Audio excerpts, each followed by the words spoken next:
Like maybe one day you will be lucky enough, or maybe not so lucky, to stumble upon, well, to surprisingly be provided with hidden information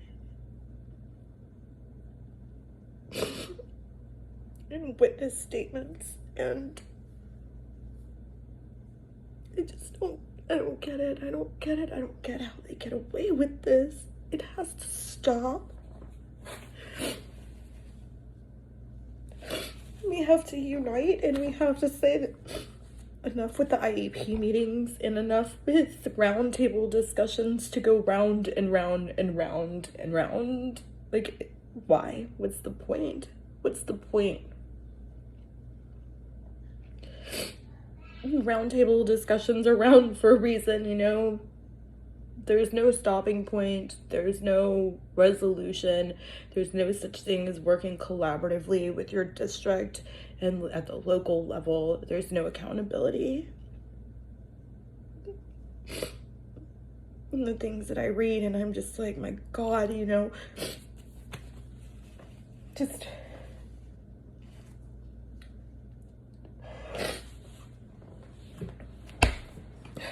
Luckily, I'm not trying to find a husband right now because I have my own, because I'm sure I'm really attractive, but it's real. And I truly,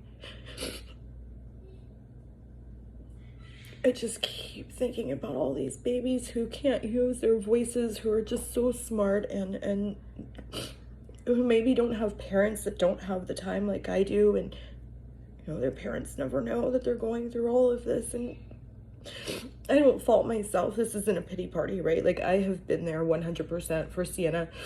I gave up my nursing career to make sure that I was there advocating for her. And even with my 100% involvement, there was shit hidden in records that I never got, guys. Never got. That's just with my kid. How many other kids are out there? We have to stop this, and it's not going to be through IEP meetings. I don't care. What are they going to do? Like, honestly, Sarah, sue me. Sue me again. Sue my kid. Sue myself. I don't care. I don't care. I don't care. I'm over it. I'm so tired of having to defend for my child and the fundamental rights of my child. And I know you're watching. And I read your rebuttal, and I want to explain something to you, that when you say that you've been emotionally damaged by my actions and defaming your character, understand something, and I'm going to tell you now, you have no idea what you've done to this community. You have no idea what you've done to this community. You have no idea how many people you have hurt and how many kids you've hurt.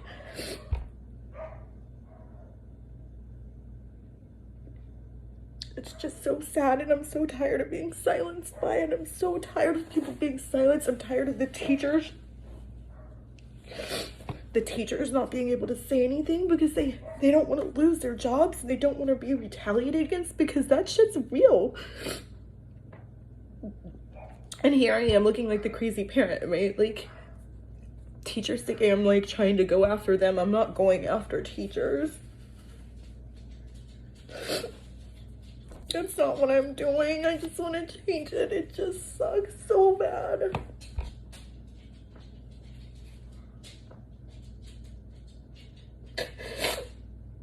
The kids don't have a voice. The parents don't have a voice. The teachers don't have a voice. At what point is this gonna stop? At what point is it gonna stop? And the reality is, parents, that if we don't change this now, it's going to continue. It's going to continue, and they're just going to keep on getting away with it. It's not going to stop. And it's not the first time. It's not the last time. It's just going to keep going until we stand up and stop this. Stop it.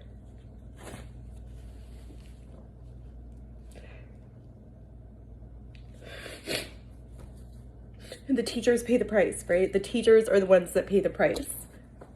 We file state complaints. Who gets the heat? Is it the district? No, it's not the district, but yet it's the district's fault. Teachers pay the price. Guess what happens? Then teachers have now anger and resentment because you've just made their lives harder. And you know that as a parent, like, why would you go after the people who are educating your children? Do you think they go into education for the money? Right? No, of course not. Why would anybody be so stupid to think that that's what teachers do? You know, you think that they want to intentionally fail your children? Stop blaming your teachers. It's not about your teachers. It's not about your teachers. It's not your teachers. I'm married to a surgeon, and I always tell people, I say, listen, dealing with all of this is like a couple of things to try and help people who don't understand what it's like to go through this is, you know, you go and see my husband and you have a family member who has a very, very poor prognosis. And if he doesn't get treated, then ultimately, you know, they won't be around. And so you go see my husband and you say, Dr. Parnes, you know, my husband or my family member has a poor prognosis, and it's my understanding that you can prolong their lives. Like, you can treat it. You could even have the answers in your back pocket. You have a prescription. You could write him a prescription. You can make his quality of life 1,000,000 times better. You could extend his life for years, right? And so he pulls out his prescription pad and he says, you're right. You're right. I could, but I'm not going to. I'm just going to treat one of the symptoms. And then we're going to meet again and I'm going to treat another one of the symptoms. And I'm going to say that because I treated his 2 symptoms, that he's going to have a better quality of life, right? That he's going to live an hour longer. But doctor, why don't you write the prescription that's going to save his life? I don't want to. Because I can't. Because I can choose not to. Because why would I? Why would I? Right? These people have answers and they can help our children. They can stop the mistreatment. They can stop the retaliation. Our teachers can get raises. Look, think about it. You give our teachers raises and you really treat them with what they deserve. And I'm not saying teachers don't work above and beyond to give every single child, I think, an opportunity.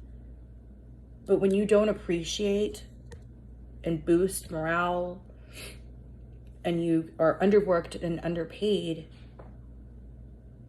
while I don't believe every teacher is like this, to say, well, I'm not being paid, so why would I go the extra mile for the kids? But I mean, imagine the teachers being treated equal to school board, right?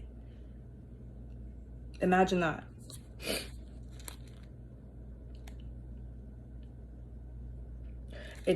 It's disturbing to me that professional standards,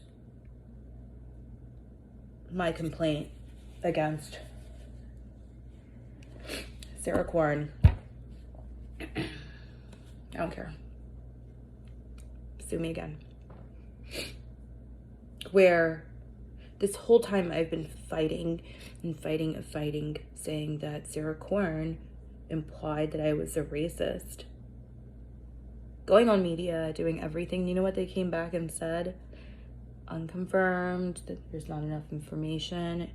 And guys, like, I have no other way of like, I mean, look. If you're a witness to a car accident and you see that car slam into the back of another car and you saw it with your own eyes and you write that witness statement, what are you going to say? I saw the red car hit the blue car. Because it was obvious, right? Like, you're not going to lie. let me tell you about the witness statements that I have from teachers and principals, okay,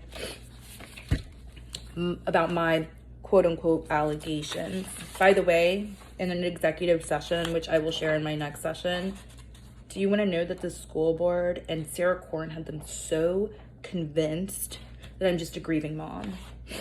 I'm just a grieving mom, grieving over what that my kid has learning disabilities.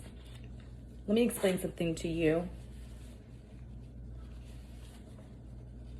I'm sorry, I've been a wreck because I still am in denial that this continues to happen. I'm gonna explain something to you, right? Like, no. I'm not in denial about my child having learning disabilities. That's the reason I advocate for her, right? Right? I'm like, get her more services, get her more accommodations. I'm not like, hey guys, can you test my kid for gifted? By the way, she doesn't need social skills. She's perfect. She's good. She doesn't need extra time on her test. Why? Because she's good. I'm in denial? I'm not in denial about my kid, nor am I ashamed of my kid. That kid made me a mom, and I'm a mom to her for reasons I'm understanding now. I'm grieving over the bullshit that we have to deal with as parents for these kids. That's what I'm grieving about. That's what I'm grieving about, that for the rest of their lives, while they're in school, maybe even beyond, this is what their lives are going to be like. Meanwhile, you're taking my tax dollars to sue myself and to sue my own kid for a fundamental right to her education. But yeah, you're the same ones bitching about tax dollars and where these kids are going to be on welfare. Well, had it changed when they were in school? Had you given them the opportunity, they wouldn't be on welfare. It's a broken system and I'm tired of it. I can't.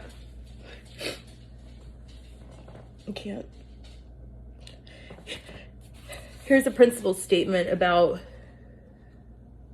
the IEP meeting everybody has seen me go public about. We met for a pre-meeting with Ms. Korn. Before the IEP meeting started, in attendance was myself, Ms. Harkness, a phenomenal teacher, a teacher of the year who's resigned, and anyways, and some other teachers were there, about 9.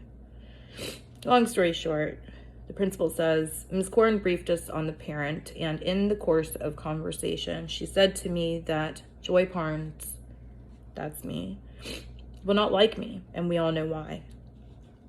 I did assume she was speaking about race, but I honestly did not dwell on the conversation or remark. I forgot about it until the teacher told me later that it was offensive to her. The principal then told the teacher that it was not a big deal to her. From there, she assured the teacher it was a dead issue. And this is coming from an African-American principal.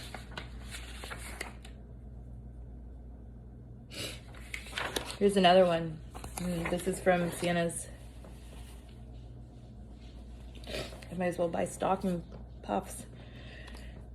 This is another one from Sienna's ESE teacher. At the pre-meeting for Sienna Parnes, Sarah Corn stated to the group that Joy Parnes would not like certain members. I don't remember her exact words, but I took what she said to mean that Joy Parnes does not like people who are Black. The district staffing specialist, I'm sorry, maybe she's compliance, I don't know, said something to the effect, I'm used to it. It doesn't bother me, or don't let that bother me. Additionally, in the meeting, Sarah Corn referred to the elephant in the room, guys.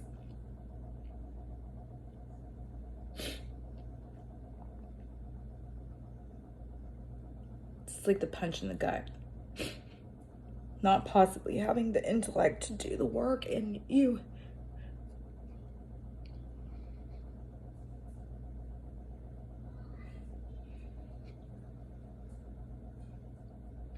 it's not because maybe some of the work Sienna can't do right now, but she can do some of the work, and it's going to take her a lot longer to get there, right? It's not at your pace, Sarah. It's not at your pace. No, she's not an attorney right now.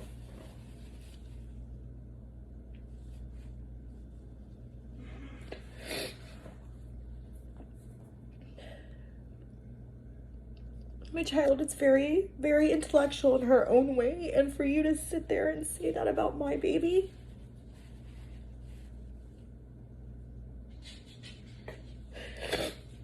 she may not be a surgeon like her father, and she may not be a nurse like her mother. She may be something greater, but she's very capable. She's very capable. And I will make it my every dying breath to prove to you.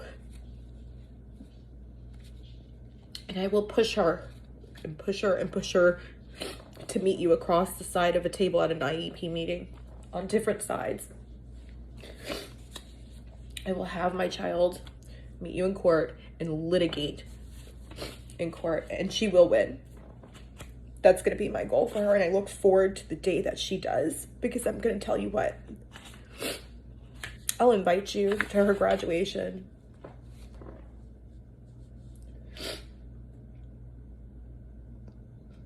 And I'll have her cite case law about discrimination and retaliation, and she's going to read it, and she's going to read it and direct it towards you, and she's going to say something to the effect of, you said I wasn't capable.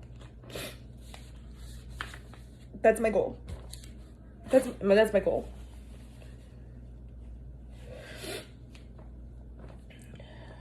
I'm not sure that you're quite capable of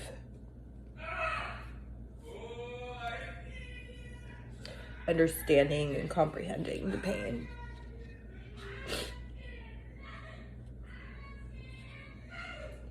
You call me racist? You imply that I'm a racist, really? Look, I'm going to post this on social media. I don't care. If any of you have ever had any type of encounter with me where you've found that I've been racist or I've made racist remarks, do me a favor. Speak up. Speak up. If I treated you differently because of your hair or your skin, socioeconomic status, please do me a favor and speak up. I will publicly apologize to you.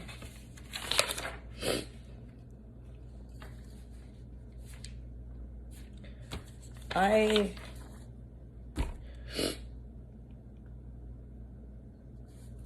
don't know what else to say. The only thing else I can say is that I did this, and in my most vulnerable state, share it, spread it, don't care. I really don't care. Because at this point, I honestly feel like there's no more harm that you can do, and if you're thriving off of seeing me in pain, hit the replay button and enjoy it. Have a drink for me, if that's what makes you feel better, because the grief isn't over my kid.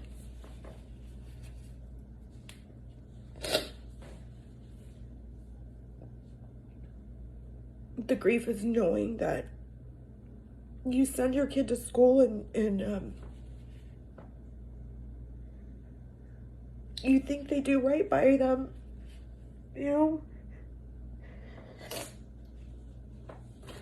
I'm so sorry. I'm just so hurt. I'm just so hurt. And I just want peace in my life. And I want peace in all these children's lives, and I want their parents to enjoy their lives rather than spending time fighting for the fundamental rights that you guys keep denying. You keep denying. Why?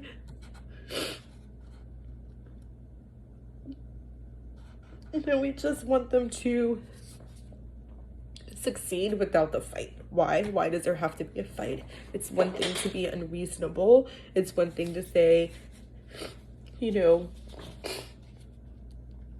we want our kids to have, you know, a one-on-one teacher and be there and by their side and raise their IQ or make sure that they pass every single test and make them readers overnight. I mean, like, parents have to be reasonable too, right? Like, you can't have unreasonable expectations or demands.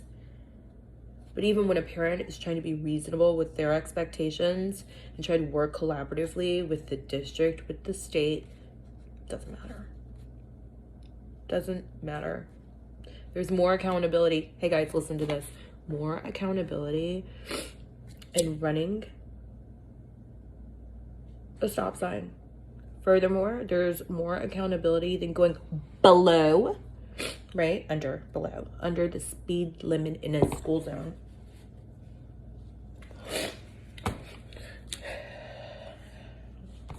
Shout out to Puffs. Speed limit in the school zone than there is for violating my child's fundamental rights to an education, constitutional rights, civil rights. There's more accountability. You guys keep getting away with it. I'm done. I'm tired of getting away with it. And a lot of parents are like, this isn't the way to do it. Don't fight like this. You're going to get a lawsuit. You're going to get this. You're going to get that. Like, really? Okay, fine. But go for it. Go for it. Take me for what I have. I don't have much left. I don't have much left. If that's what's going to make you happy, if that's what's going to make you sleep better at night, if that's what's going to give you your success for an extra win, or if you enjoy taking families down, go for it, right? You know what the crazy thing is that Santa's missed out on a lot.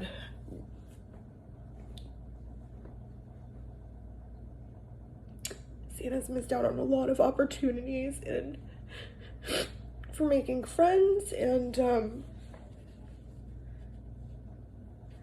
being invited.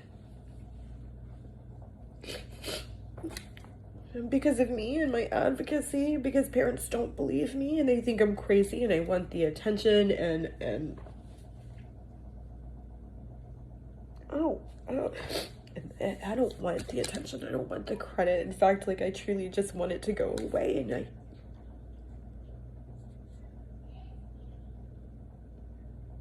something within me is making me keep going, and maybe one day it'll change, and it may not be in my lifetime. And I pray to God, see in this lifetime it will be. It's not about the attention. It's just about being human and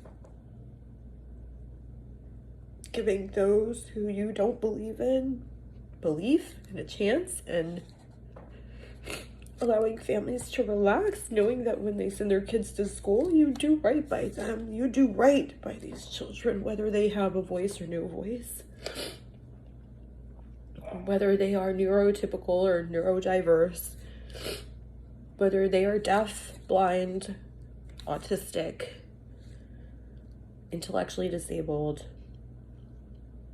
wheelchair bound, all of that, right? Like, you give them the equal right to an education and you treat them fairly. You treat them the way that you want to be treated. You treat them the way you want your kids to be treated, and you fight for them the same way. Do you want to join my fight? Stop at the IEP meetings. You're not going to get anywhere. We both know it. Stop at the roundtable discussions. You're not going to get anywhere. State complaints. Look, my kid hasn't gone anywhere. They still haven't complied. None of that's going to work. And if you're getting somewhere, by all means, good for you. Keep going. If what you're doing is working for you, keep doing it. And I'm not saying to not advocate or fight the way you are. Keep doing it. If it's working, keep doing it. I'm also not advocating for disrespect. I'm not advocating for any of that, especially not to your teachers. You know, the teachers are like nurses. Nurses have to take orders from their doctors, and they're only given a certain amount of tools in their toolbox. And you can't fault them for it, despite what you think. I'm not saying they're all perfect, but I will say that you can't fault your teachers. And this has nothing to do with the teachers. It has to do with leadership.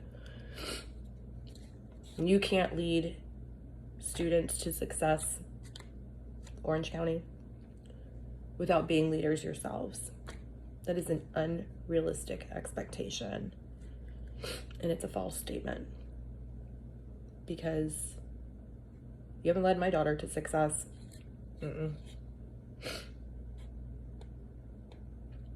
Anyways, I hope this became a very entertaining saga, I guess you could say, for you, Orange County, because I know you stalk my page. And I hope you are enjoying this. And I hope you're not, actually, you know. If you're not, then kudos to you. If it's bothering you, if you too want to change it, you want to reach out to me, reach out to my kid, and apologize to my kid.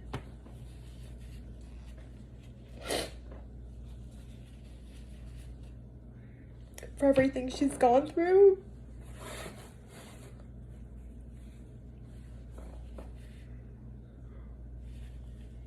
The last 5 years at your schools. I welcome the phone call. And the only thing I can tell you is I am so thankful. I am so thankful. I thank God every day for that little girl's disabilities and her inability to truly comprehend what's going on. I thank God for that because she doesn't understand. She doesn't understand the harm you're causing. And she's 10, you know, and so I think that maybe that's a good thing. I will take the pain for her because that's what I do as a mom. You just gotta stop. You gotta stop doing this to families. You have to stop.